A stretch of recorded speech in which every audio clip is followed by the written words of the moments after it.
Yeah. Good This- morning, everyone. Mr. Russell is in the, I believe, the outreach team that with the with finance automation and finance automation projects. So Bruce's team looks after industry engagement when it comes to Peppol and the Peppol product. So Bruce, do you want to take just a moment, introduce yourself? Sure, thanks, Matthew. Yeah, good morning, everybody. Yeah, my name's Bruce Rossell. I've been with the tax office for quite a number of years, specialising in projects in supporting industry through a digital transformation. So currently I'm working with the focus on federal government and the business that supply federal government to encourage e-invoicing adoption and use of the Peppol network. So thank you. Absolutely. So together, we wanted to put together a webinar for you today to discuss, essentially kind of give you an introduction to Peppol and how it fits within the e-invoicing sphere and how it fits within the current finance automation trends which are happening. We wanted to talk a little bit about who in Australia has already adopted Peppol and what the direction is for Peppol. And then also talk, kind of give you a checklist or give you a starting point so that by the end of the webinar, you should be able to kind of have some idea of what you need to do or what you need to consider when looking to start or kick off a Peppol project or when you're considering Peppol as an investment for your business. So without further ado, I'll go ahead and jump in and get started. As always, we've got a couple housekeeping items to go through just before we begin. So again, thanks very much for joining the session. We just want to make sure that we turn off your camera. Your microphones are also muted. Questions can be sent through our team's chat function, which I see is working. So also please, if you have questions, I guess during or after the presentation, please feel free to put them in the chat. My colleague from our marketing team, Taryn Kendall, will be monitoring the chat and will, if we have time at the end to address questions, we will. Otherwise, we're happy to follow up individually if you have something particular that you want to ask. We're also going to be recording the session today. So we will provide you with a copy of the recording. Once it's completed, we'll have a follow-up email with contact details and then also provide you with access to that recording. So if you do see something and you want to go back and you want to take a look, that will be available later on. So today both of us, Bruce and I, have both introduced ourselves. I guess just as a bit of background, I work again for Canon Business Services, ANZ. I'm one of several team members that we have throughout the country who focus on working with our customers to build and develop a finance automation strategy. And so the Peppol product, or what you'll see today, falls within the Canon sphere, falls within our business line. You probably know a lot about Canon. Canon, we've been around for a long time. We do cameras, we do copiers, we do all those things. But our particular piece of Canon is mostly focused on business automation, and within that we have a kind of a specialty in finance automation where we work with our customers to ensure that they're getting the most out of their financial information systems and the processes through things like robotic process automation, automated accounts payable, and we're excited to be having Peppol as part of that journey. Again, we introduced Bruce. Bruce is from the Australian Tax Office. One of the things that we'll talk about in the webinar today is that the Australian Tax Office has been named as the authority or the kind of the agency within Australia with the core kind of responsibility for Peppol and helping to implement Peppol adoption. And Bruce will talk about that a little bit later. So I guess just moving on, like I said, to talk about Canon Business Services. Um, as I mentioned, Canon as a business, we've got kind of a lot of different pieces, but Canon Business Services ANZ, like I said, we really focus on that finance automation piece, or on automation as a whole. But we really look at it as process automation. And like I said, we kind of have a specialty really around, either financial automation, robotics process automation. We do a lot of work with financial institutions and other government and large organizations throughout Australia. So that's a little bit about where we're coming from. We've been in business for over 25 years. We've got heaps of experience in the industry. I guess another point to make with this presentation is that we are an ANZ business. And even though this presentation is very AU specific or Australia specific, we also have this same capability available in New Zealand as well. And I have colleagues who we work with in New Zealand. So while we will kind of look at it through an Australian lens today because of our partnership with the ATO, also just want to make the point that this is an ANZ. We are an ANZ business, and we have this capability available across the ANZ region. I think two other, I guess, things about Canon and what we bring to the table and kind of why we're in this is, first of all, Canon as a business, we're fully compliant across the board when it comes to outsourcing and it comes to IT. We're ISO 27001 PCI. You can see all of our certifications there.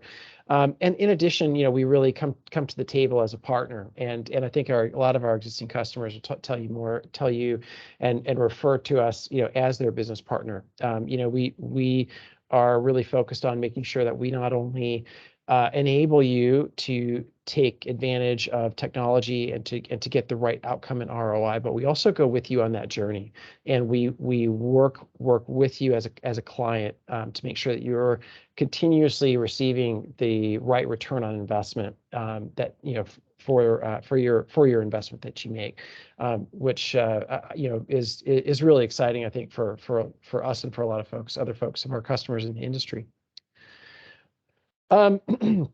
Just before we jump into Peppol, just to show from the Canon kind of perspective where Peppol sits. As I mentioned, Canon ANZ, Canon Business Services ANZ, we're a complete business transformation partner.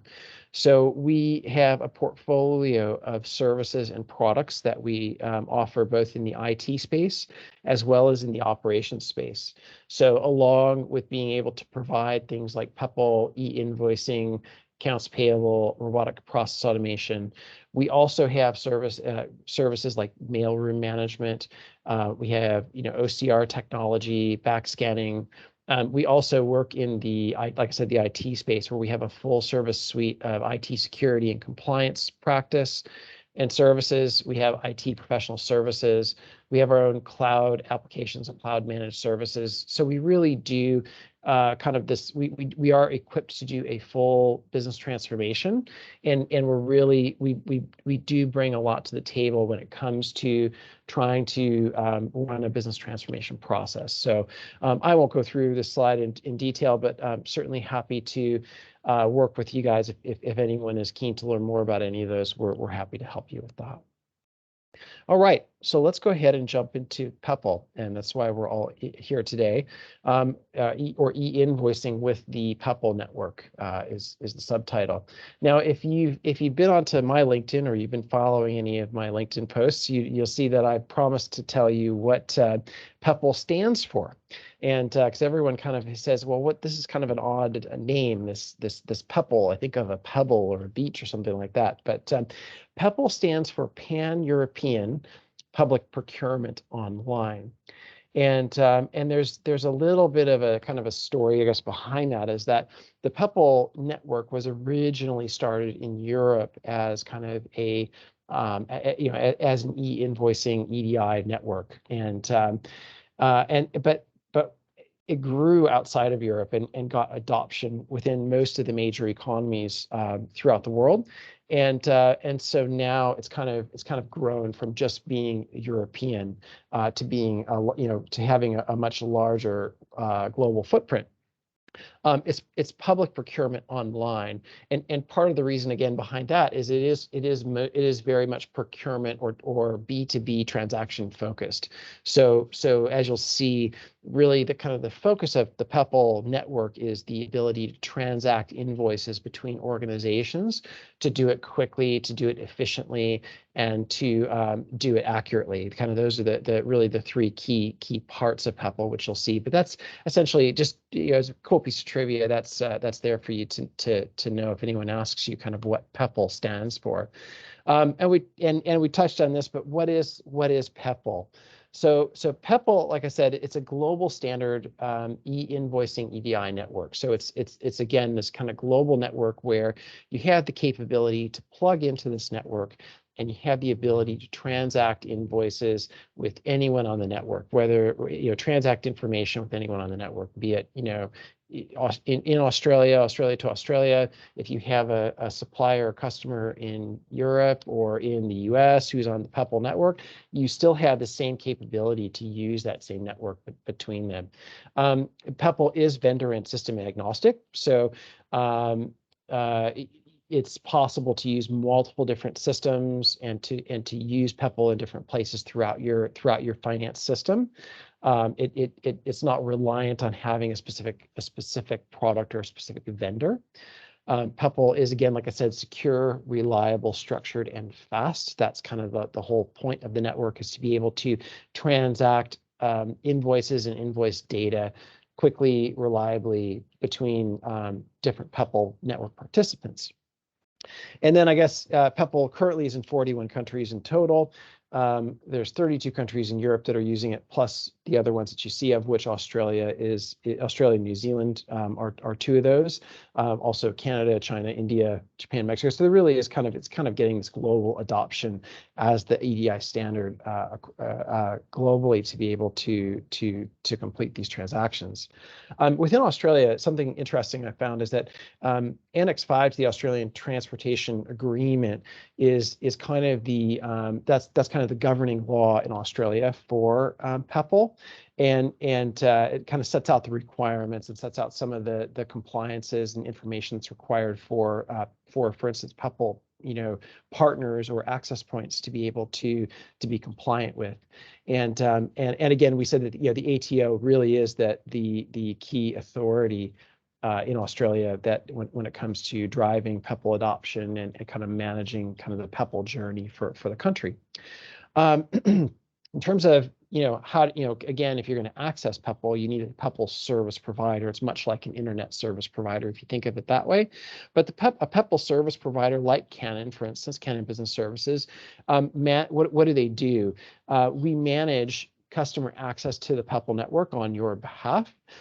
We publish and receive metadata and invoicing information, again, on your behalf, that would then inform your finance processes. And then also, any service providers with Peppol need to be in compliance with that Annex 5 infrastructure agreement piece.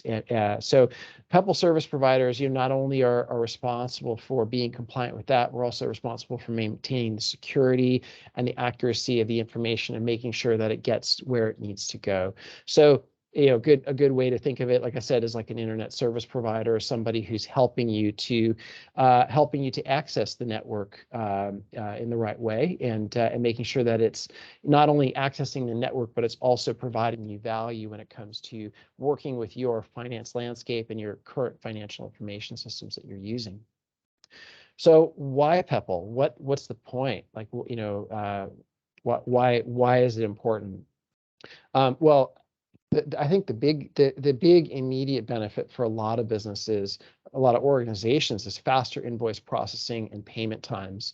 I know Bruce will touch on this, but the Australian government, I believe, has put a mandate in that any business that's doing business with government and using Peppol as a way to process invoices federally, the payment time is I think 5 days, and we'll talk about that later. But it really dramatically shortens that processing time and that payment time. So that's a real key benefit. Like I said, short-term benefit for a lot of folks. Metrics are easily trackable and reportable, so it's really easy to kind of go back and look and track and report and look at all your data. The Peppol network is secure because it's B2B and it's being managed by the secure vendors and providers and access points. There's a security protocol that goes around that. It's more secure than if you were trying to build an EDI network individually or work with individual vendors. It makes it from a more secure standpoint. And it is one common EDI standard backed by the government. So really you can connect, once again, like I said, you can communicate with anyone on the network, and you do have that kind of government backing. So if I could just jump in, Matthew, that's one of the key features of why the government's gone with backing using the Peppol network is interoperability. So that principle of it doesn't matter what software you're using or what network service provider you have, that the network and the structure of the Peppol e-invoicing allows you to communicate with anybody on that network. So that interoperability is just a paramount principle. Absolutely, and we can touch on that. Yeah, we can talk a little bit more about that later, but that's, yeah, exactly. It's vendor and it's vendor and system agnostic in a lot of ways. So I guess, and then from my perspective, why Canon Business Services as your Peppol provider? So why would you, again, so if you're looking at Peppol, you're saying, all right, why Peppol? And then why would Canon, why would we be a good Peppol provider? Well, there's a couple reasons, but I think the two that really stand out for me is that, we're really experts in finance automation. So we have our practice within Canon Business Services is that we are really focused in this finance automation space. And we provide a lot of value to our customers in automating their financial systems and their financial journey. So we have a lot of experience, not just in trying to transact invoices or receive invoices between customers and vendors, but we're also experts in helping to move those invoices through your system and help you adjust your processes so that you're getting the most benefit from the Peppol from a Peppol implementation.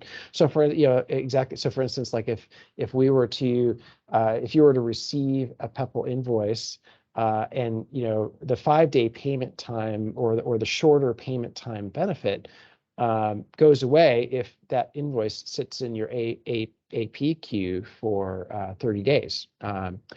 Peppol really works hand in hand with finance automation, which is one of the things that we do really well for a lot of our customers. We also have, again, that full suite of finance automation technologies, and we also bring a lot of other kind of tools and services to the table. So I guess, and that goes, I guess, to the quote we have at the bottom. The best return on your Peppol investment will come from including it as part of your finance automation strategy. And so I guess our expertise combined with those services as well as Peppol can really help take your finance automation to the next level. And I guess Bruce and I wanted to kind of focus a little bit around the efficiency gains that you would see from this kind of an AP automation. So if you're looking at processing invoices, let's just say in this case, manually, we have the metrics there. You're looking at, like if you had a manual paper-based invoice entry, which is not uncommon still these days, you're looking at about 5 invoices per hour on average. And then you can see that extrapolates out to 38 per day, 190 per week, 760 per year. And obviously there's a lot of assumptions and around that, but essentially what you're really looking at, that's pretty reasonable for a person to be entering. If you go to an intelligent capture type system, which is similar to what we offer with our automated accounts payable, you're upping that to 40. So that's an 800% gain from what you're doing per hour versus the manual.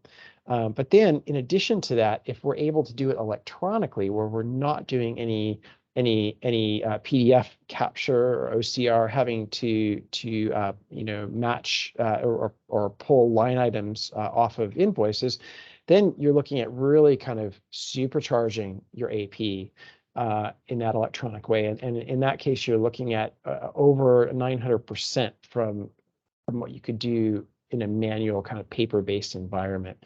So you're seeing that as you kind of, as you increase your automation technology, you're really seeing kind of this ramp up in efficiency. And not only are you seeing a ramp up in efficiency, but you're also seeing an increase in accuracy.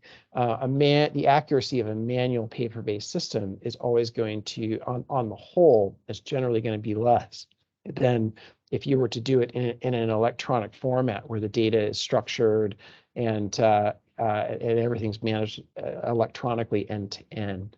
So that's another piece that's really important there. And I guess I'd like to just ask Bruce. I mean, you work with the industry, you work with folks across the country, government. I mean, what kind of savings, I guess, have you been seeing from the the buyer side as well as maybe the seller side of the equation when it comes to automation gains with Peppol?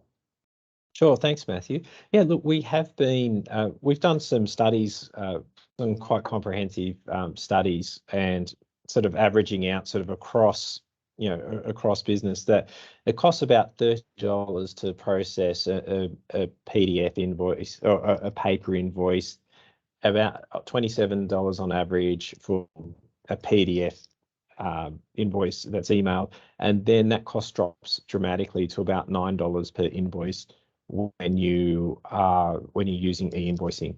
Now those costs are shared. Those costs and those cost savings I've described in those three scenarios are shared across both the sender and the receiver, or the seller and the buyer.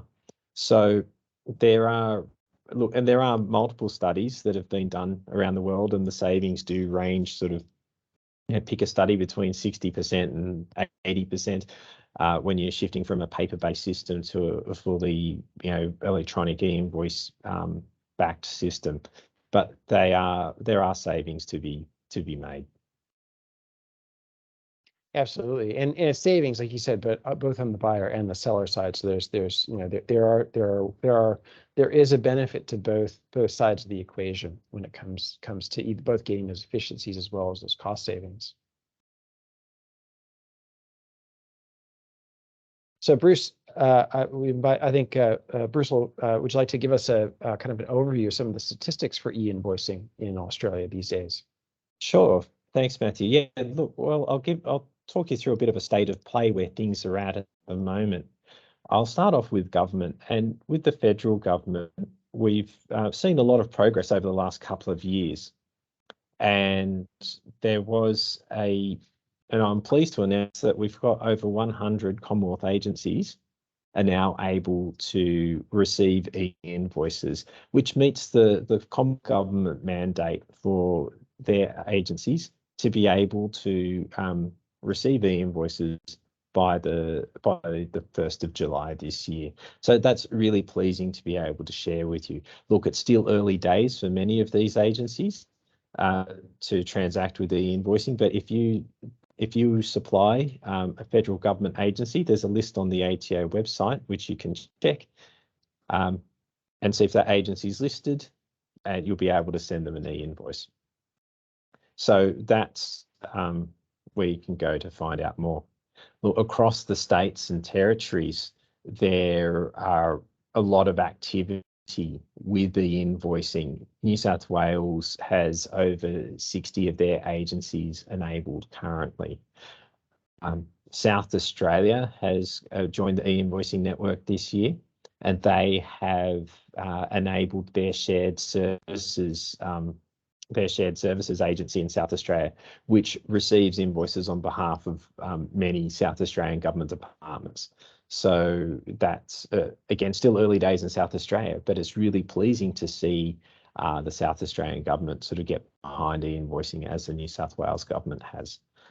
In Western Australia, they've commenced, the Department of Main Roads has just announced that they've commenced an e-invoicing pilot, and they've successfully received and paid their first e-invoice.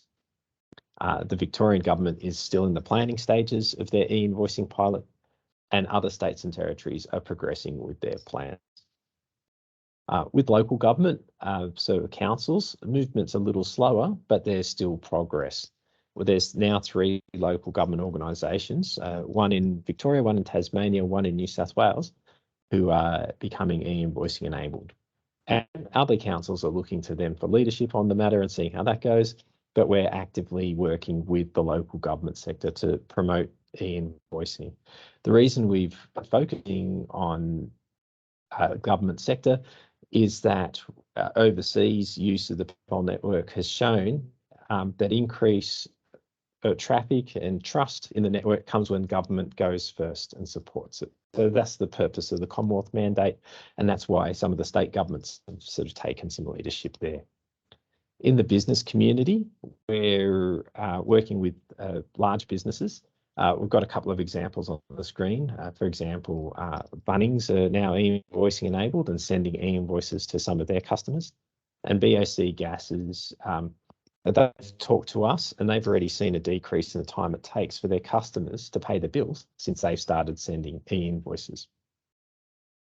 We're seeing an increase of use with small businesses with their software being e-invoicing enabled. Now the major small business accounting packages have e-invoicing capability and a connection at the back end to the Peppol network. So currently across the country, we've got over 17,000 people who are registered on the Peppol network. So, and that's really pleasing to see. That growth has come off, if you're looking at sort of the start of last year, I think there was something like 200. So while 17,000 may be a small number overall, it's sort of exponential growth based off, from the base we started. We're expecting that growth to continue its upward trajectory off the back of some events that we are partnering with other organisations in the middle of starting on the 15th of August called E-invoicing Week. And that's a series of events designed to explain how e-invoicing works, what its benefits are, and how people can get started with the e-invoicing. So, look, you can see that it's not something that is about to happen. It's happening now. And yeah, there's opportunities for you to be involved. And some of the benefits that we've observed of why you should adopt the invoicing, Matthew's already touched on. I'll just go into a couple very briefly. But it saves time and effort that from the efficiencies of not having manual data entry, so that you've got that efficiency benefit. You can make better business decisions with more accurate data, because OCR technology, while it's very good and is rapidly improving, is prone to a degree of there still needs to be some human intervention, exception processing and the like. And if you don't have OCR, or you're still having your people sort of key in your invoice data, there's that accuracy issue there as well with the human element. So having that data coming straight into your systems enables better decisions.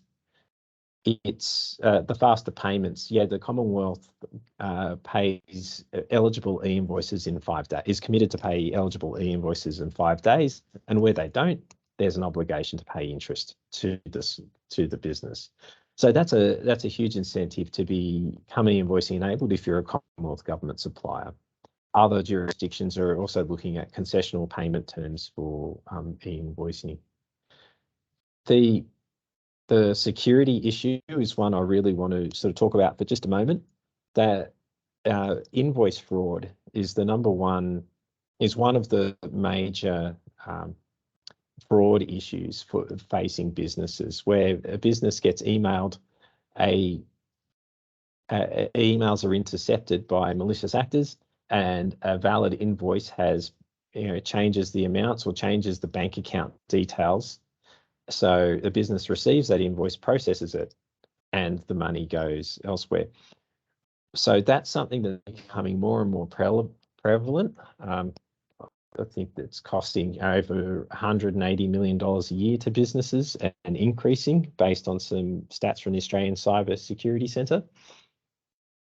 E-invoicing can help mitigate that because it's got multiple security aspects to it. The network is encrypted in transit and in rest. So that means, so that your data is secure as it goes through the Peppol network.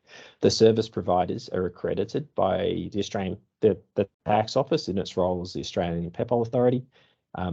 Canon Business Services, as well as the other providers on the network, have had to pass a very high degree of due diligence and security to be able to be admitted as service providers in the network. So that's and there's also a know your client responsibility on the service providers, which means that if they take on a client, they have to make assurances that they are who they say they are, which means that if you've made it that far, you're on the Peppol network, your money's going where your invoice is going to who it needs to go to. The last one there is the environmental benefits. Less paper is a good thing. It also, in this sort of COVID environment and influenza season, where you've got, where we've had lockdowns in the last couple of years. This year we're not having lockdowns, thank goodness, but we are seeing an increase of people working from home. Less paper also has the side benefit of removing your manual processing, of allowing your accounts to be able to work from home when needed, and that greater flexibility, that also contributes to an environmental benefit of less commuting, etc.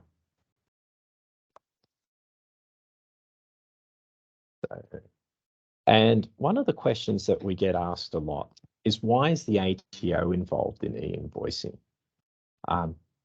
And the big question here is, will the ATO see my data? Will the ATO see my invoices? And the answer to that one is no. We don't see anything coming through the Peppol network.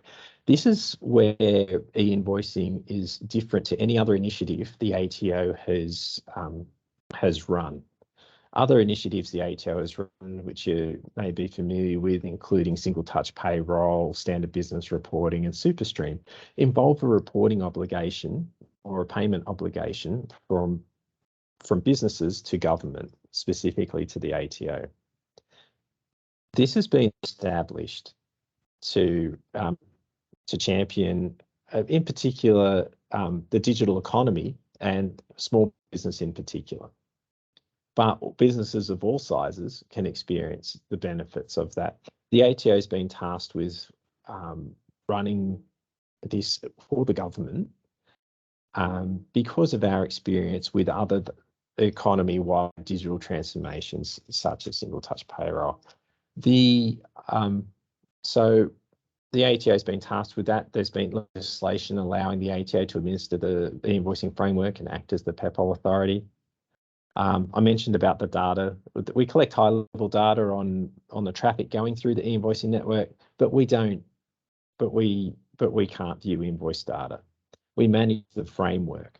So it's like we're like the RTA. We write the road rules, but we don't drive our car down the road. We don't pull cars over and have a look at what's in them. So we provide the infrastructure is provided by the service providers to the network. The ATO doesn't have the infrastructure. We provide the governance and the rules for the network, and we also encourage people to adopt.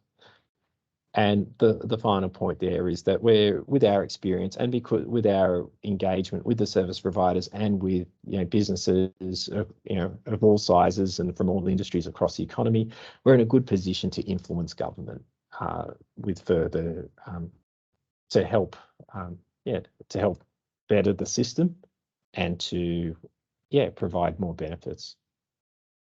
Thanks. So that was great, Bruce. Thank you very much. And excuse me, I guess a good place to pick up on this, just to a good segue to that is then, okay, so how does it work, and what does it look like a little bit under the hood? And without getting too far into the detail, just to give you a little bit of an idea of how the Peppol system works and transacts, is essentially it's an EDI invoicing transaction between, like we were saying, both the buyer and the seller, or the supplier and the buyer. But this kind of relationship, or this type of diagram, while it might look simple, is probably deceptively so. I think there's a lot of nuances and small things that need to be figured out in order to make that transaction be effective on both sides. So I guess the first thing to start with, and this is one thing that Bruce and I, we both have probably a lot of thoughts in this space, but some common misconceptions about Peppol is that there are certain things that it is not. And when we say Peppol e-invoicing, it's not an OCR driven platform. It has nothing to do with email. And again, like we said before, it's not software or vendor dependent. I guess the point here, what we're trying to say is that Peppol, while it is technically e-invoicing, because we are, managing invoices electronically, it's not the same as, like, we have customers or people who say, well, I have e-invoicing because I receive my invoices by PDF attached to an email, and I put them through my finance automation process. That might technically be e-invoicing, but it's not the same as Peppol, what you're getting with Peppol. As we saw with the efficiencies slide, there's many different ways in which you can you can realize those efficiencies, but you get the most efficiency from managing everything electronically. And so that's where Peppol comes in, and that's why that's a little bit different.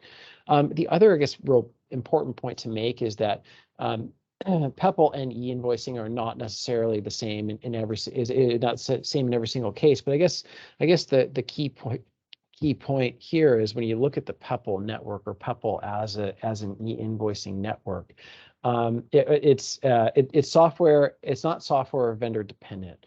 And so a good way that I've liked to explain it to my clients is that when you look at the Peppol network, it's kind of like the internet, and in order to connect to the internet, you need an internet service provider, or someone who can help connect you to the internet.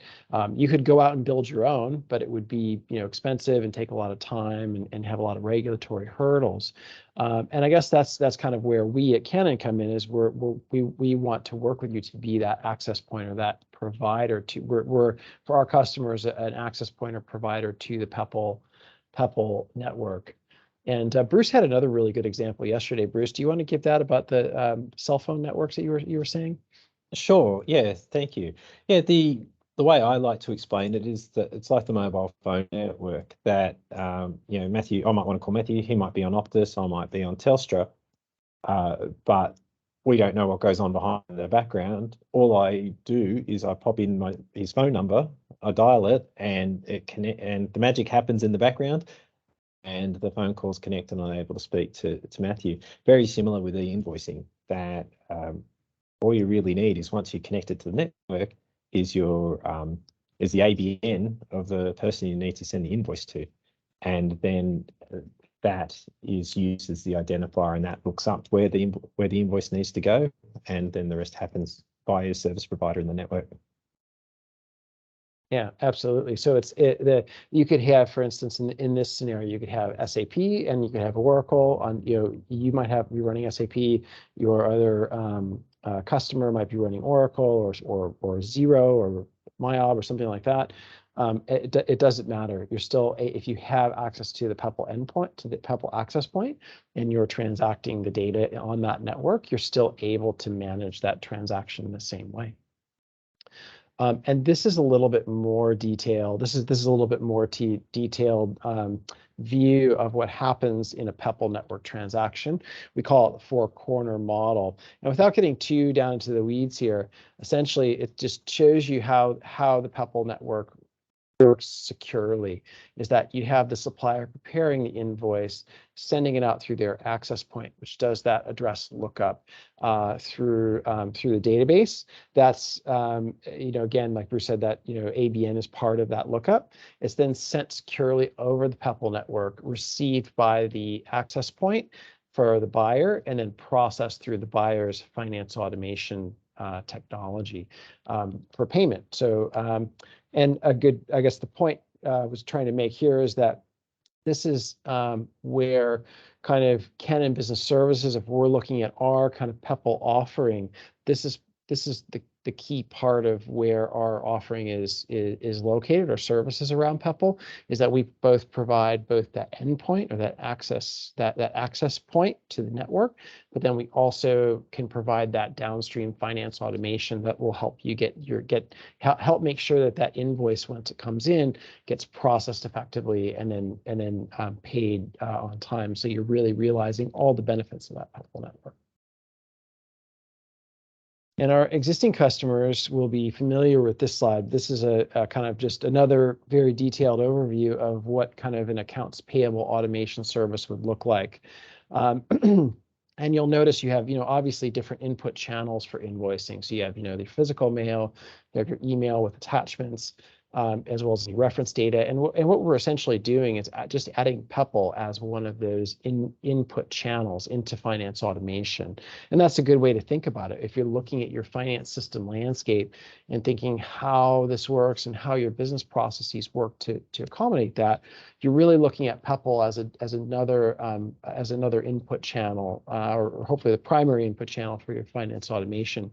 And then that information is then adjusted into the into the system, into your automation system, processed through your workflow, and then output out to your client. One of the cool things that we at Canon that we offer, at least with our accounts payable, is this tool called Map, which can take that structured data and do some cool smart capture and AI kind of structuring of that, so that it's easy to remember when you get multiple invoices, if recurring invoices, things like that. But just again, that Peppol data, if it's coming in already and it's coming in structured and it's coming in with the metadata, then we don't have to go through kind of the extraction of the capture process. It's already structured. We can use all that data immediately and then put it through the workflow for approvals and then for payments. And so it really speeds up, again, even that automation process really is there's a lot of benefits to having that EDI data. So now that we've kind of gone through all that, let's talk a little bit just about how to get started and a few things to consider when you're considering evaluating an e-invoicing setup, or when you're looking at Peppol, looking at Peppol as a potential investment.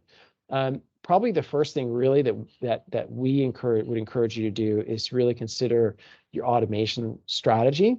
So like I said, I think earlier, is that really the key behind this is trying to maximize the efficiency of your invoices that are going through, or invoices or payments going through your system.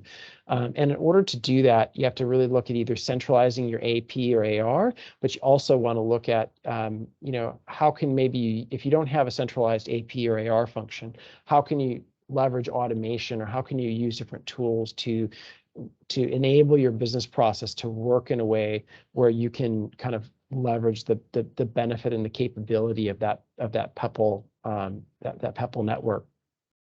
So you really want to review your processes and plug in Peppol and see where it makes sense.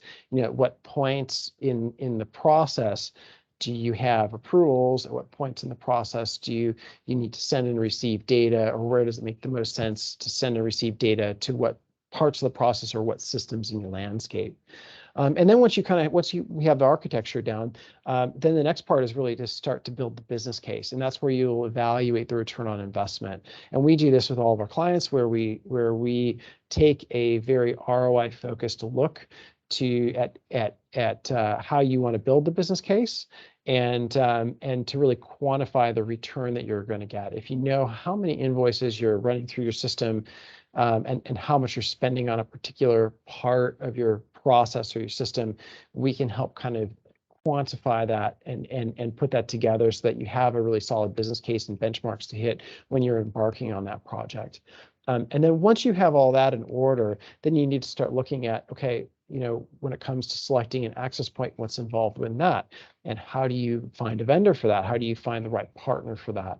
You also want to engage a reliable partner to provide you access. So not all are created equal. Some are set it and forget it. Some are not as involved as others, and some take a more hands-on and process-driven approach. So it really depends. You have to really use your business case and your ROI capability to select that vendor in that case.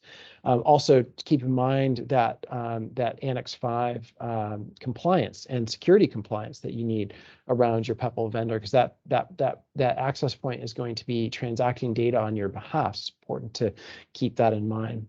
And then finally, you really want to make sure that before you embark on a project, make sure all your finance systems and existing automation are Peppol ready.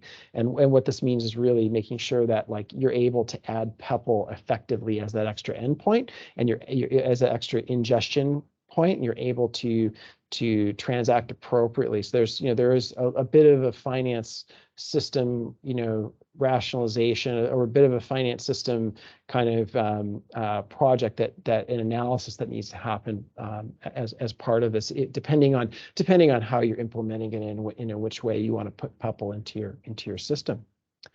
I'm sorry, before I go on, Bruce, did you have any other comments on that? I know you see that you talk with folks about this all the time. So look, I think probably just to reiterate that ultimately, Peppol is simply another channel to receive your invoice and other procure, P2P documentation.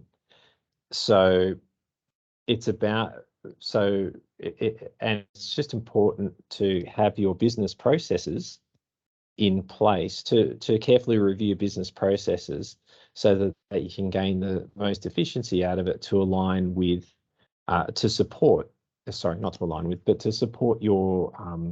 e-invoicing journey. And it's just really critical to think of e-invoicing as not so much a technology project, but it's that it's looking at your business processes and how you do things, and and doing that to support the best outcomes for your business. Fantastic. So then what's next as a, the question then is what's next as a, that's great. Where do we go from here? And I guess from our perspective as a vendor, or with any vendor, really, what you should really expect is the ability to have kind of the, initial conversations, do some evaluation and analysis. And that's the start of any IT project, essentially. And then it really kind of comes down to, again, making sure you do your analysis correctly, identifying those key processes and quantifying your ROI, and then putting together really, again, match that ROI and match that up to your automation strategy, and where does Peppol fit in with that, and then kind of how do you continue to take that journey? That really sets up the organization to take the journey in the right way. If you have a comprehensive automation strategy, you'll have a much easier time, getting your return out of an investment in Peppol, and making sure that you're able to maximize that. And then, at the end of that, it really is kind of an IT-focused project, or an IT and finance automation-focused project, where we're able to providers are able to work with you to make sure that we're putting Peppol in the right places within your IT landscape, and making sure that you're continuing to receive the value of that after you kick off your Peppol kind of ingestion of invoices, just to monitor that and make sure that you're continuing to get the return out of that capability. You're maximizing your ROI. And again, that goes again to your automation strategy, and making sure that you're maximizing your ROI with all of these different automation tools. So look, with that, I want to thank you all very much for attending. very happy that we're able to chat with you. My contact details are there. If you have questions, Bruce's generic contact details for the ATO around e-invoicing are there as well. So if you have additional questions for the ATO, you can feel free to reach out to them. And let's just see, do we have any questions here? I don't know if we have time to address quite a few of these questions that are in the chat, but I'd be happy to, I guess, take these down and then follow up specifically. I see that there's a few, let's see, I see that there's one for the ATO. There's a couple around how CBS does it with our existing products. And then let's see. Yeah, we have a couple questions here. I guess Bruce, do you want to take a couple questions really quick and ask about? Do you want to cover off maybe from the ATO side? Yep, certainly. Yeah, I did notice a few questions there. I can start from, let me just scroll back because they've got a few there now. One of them was, is there likely to be compulsion from the government to adopt Peppol? Or is it simply a tool to, or an option to improve the invoice data exchange? The Treasury late last year consulted on options for business adoption of e-invoicing.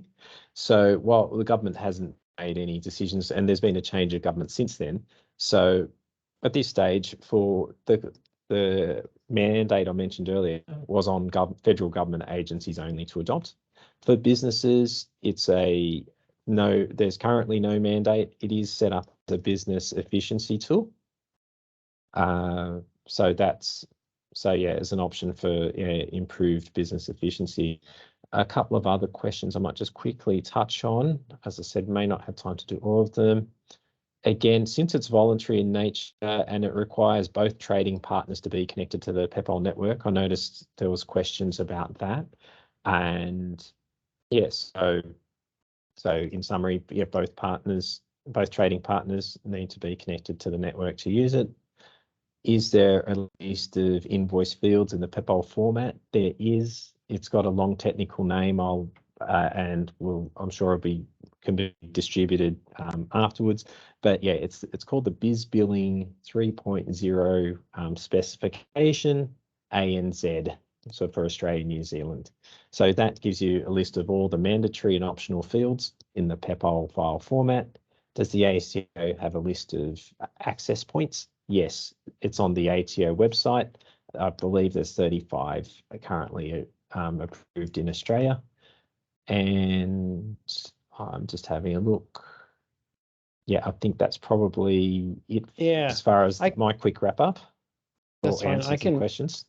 I can do a quick comment on some of this, a couple of the other ones here. I guess in terms of the field standard, Bruce, which you mentioned, I think that's available on the Peppol Australia, the Peppol website. That's under Australia, the Australia part of the Peppol website. There's a profile for different countries. Peppol.eu is the website. I'll put that in the chat for you. But that has the list. That has the list of countries as well as a reference. If you look under the Australia profile, that'll have a list of all the of that field. Now, in terms of some of the other questions about if a supplier wants to take advantage of Peppol, do they also need to get their customer or they need to encourage their customers to register in Peppol as well? So the question here is, does it take two to tango on this? It does, absolutely. And I mean, that's why we're trying to, the key is really in the benefits, right? Is that the benefits for the supplier are also going to be benefits for the customer as well. The fast, processing of data and the ability to pay, more quickly. I think in the case of the Bunnings example that was used, I think that's potentially a case of a fast invoice turnaround, the fact that we have lots of invoices processed probably, at once.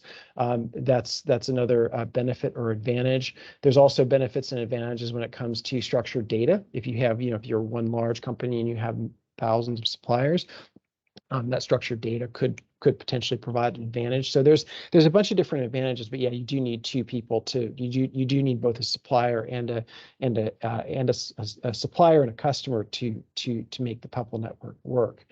And then the question here is, CBS's Palette product is currently used for scanning OCR data file, which is our accounts payable tool, automated accounts payable tool. Does this mean that another data file is made available to be uploaded in ERP? I'll have to have our technical team would have to comment on exactly how that would fit within your ERP or within the landscape of your finance automation. So if you're currently using, for instance, our Palette product or our end-to-end kind of finance automation, automated accounts payable product, Peppol, the way we've put it in the slide was that Peppol is another ingestion point for invoices, along with being able to do that OCR, that scanning, or mail collection, whatever the case is. But in terms of how that file gets to the ERP, that's something that is probably you'd have to do some analysis. I'd have to have some technical comment on that. So I'd be happy to follow up on that one with the team. Bruce already touched on the list of invoice fields captured. Let's see, and the ATO does, yes, the ATO does have an approved list of Peppol access points on their website. And let's see, this is an interesting one. How does Peppol reduce or prevent duplicate payments? That's a really good question. Bruce, do you have any comment? Did you have a comment on that? I do, and I think this is probably one that it's a matter of, I mentioned earlier that while Peppol has significant benefits on accuracy of data transmission and the like, at the end of the day, it's a different delivery channel for the same business information that you'd be getting otherwise. So it's still up to you as a business and your partners and service providers to have business rules to detect any potential duplicates and handle them appropriately. So you'd still would have that exception queue. Essentially, you would still have that the need to be able to manage exceptions and kind of manage that again through the finance automation process. It's not a silver bullet for preventing duplicate invoices, but it is more secure and more stable in terms of the transactions. And I think the point you were making earlier, Bruce, about tampering with invoices in between sending and receiving was really the key part of what you were mentioning, if I'm not mistaken. Yeah, that's absolutely correct. Okay. Well, if there are no additional questions, look, we really appreciate your attendance. Please, again, feel free to reach out if you have anything additional that you're curious to find out about Peppol. We both look forward to, both Bruce and I both look forward to your adoption of Peppol at some point as part of the Australian financial system. And at Canon, we're really excited to, we'd be very excited to work with you on your Peppol journey. So thank you again, and have a great afternoon. Thanks.